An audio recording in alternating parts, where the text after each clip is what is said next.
জ্বালানি সংকট কাটছেই না। তেলের জন্য অপেক্ষা করতে হচ্ছে ১২ থেকে ১৬ ঘন্টা। রাজধানীতে যে কয়টি ফিলিং স্টেশন খোলা আছে সবগুলোর সামনে দেখা যায় দীর্ঘ লাইন। জ্বালানি সংকট নিয়ে আরও জানাতে ঢাকা ও চট্টগ্রাম থেকে যোগ দিচ্ছেন সহকর্মীরা। শুরুতেই রাজধানীর তেজগাঁও থেকে যোগ দিচ্ছেন সহকর্মী নজরুল ইসলাম। নজরুল, জ্বালানি নিতে ১২ থেকে ১৬ ঘন্টা পর্যন্ত অপেক্ষা করতে হচ্ছে। এতে তাদের ভোগান্তির চিত্র জানাবেন, বিশেষ করে যারা রাইড শেয়ার করেন তারা কি বলছেন? সকাল থেকে কিন্তু রাজধানীর বিভিন্ন পাম্পগুলোতে কিন্তু জ্বালানি তেল নেওয়ার জন্য অর্থাৎ পেট্রোল এবং অকটেন নেওয়ার জন্য কিন্তু পেট্রোল পাম্পগুলোতে দীর্ঘ সারি রয়েছে।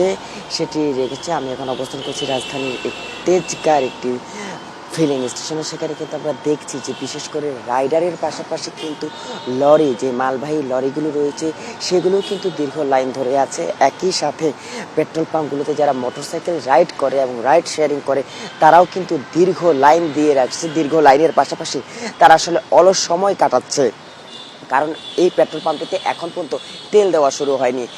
রাইডারের সাথে কথা বলে আমরা জানতে পারি যে তারা বলছে যে এভাবে ঘন্টার পর ঘন্টা সিরিয়াল দিয়ে তেল নেওয়ার কারণে তাদের যে কর্মঘণ্টা নষ্ট হচ্ছে, এটার সাথে সাথে তাদের যে দৈনিক ইনকামের যে অর্থ উপার্জনের বিষয়টি রয়েছে সেটিও কিন্তু সংকটের মুখের দিকে যাচ্ছে।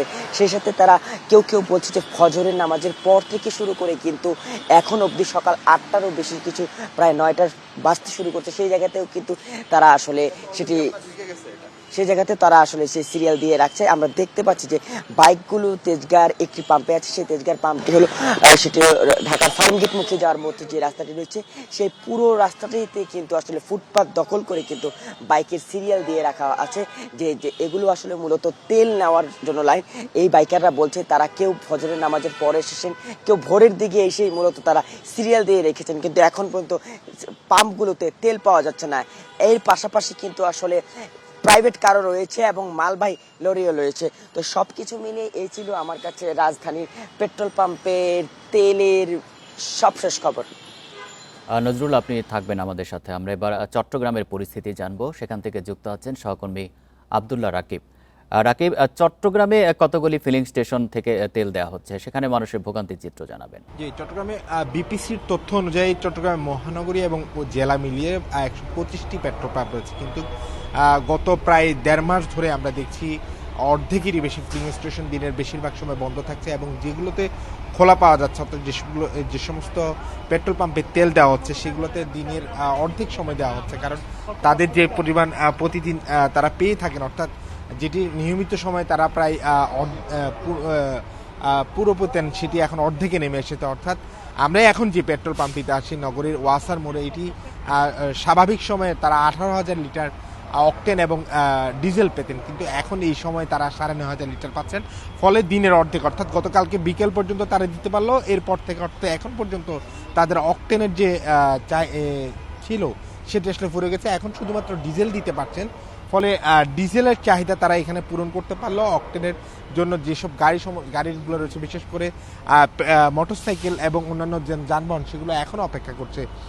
তবে প্রতিষ্ঠানটি বলছে যে তারা যে প্রতিদিন যে চাহিদা দিচ্ছেন সেই চাহিদা অনুযায়ী তারা তেল বিপণনকারী প্রতিষ্ঠানগুলো থেকে পাচ্ছেন না। ফলশ্রুতিতে যে পরিমাণ বাড়তি চাহিদা তৈরি হয়েছে, অর্থাৎ যানবাহনের প্রায় এই কিছুক্ষণ মধ্যে আসলে পুরো এলাকা অর্থাৎ কয়েক কিলোমিটার পর্যন্ত আসলে গাড়ির সারি ছাড়িয়ে যাবে, এবং এর ফলে স্বাভাবিকভাবে অর্থাৎ মূল সড়কও সেটির প্রভাব পড়ে যানজট তৈরি হয়, এবং সামগ্রিক চিত্র চট্টগ্রামের পুরোপুরি একই রকম বলা চলে। এবং গতকালকে আমরা দেখেছি চট্টগ্রামের তীব্র লোডশেডিংয়ের কারণে বিশেষ করে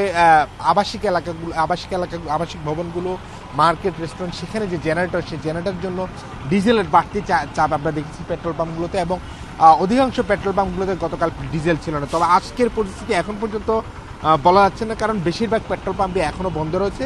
অল্প যে কয়েকটি খোলা রয়েছে সেগুলো আসলে 10টা এখনও তেল দেওয়া শুরু করেনি। ফলে যারা জ্বালানি নিতে এসেছেন তারা এখনও অপেক্ষা করছেন।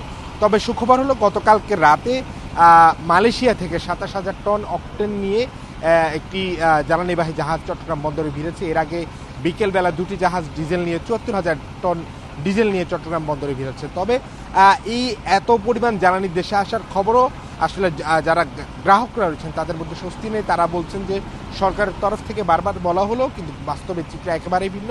এই সংকট নিরসনে সরকারকে আরও বেশি কার্যকর ব্যবস্থা নেওয়ার আহ্বান জানিয়েছেন তারা। ঢাকা এবং চট্টগ্রাম থেকে জানাচ্ছিলেন আমাদের সহকর্মীরা।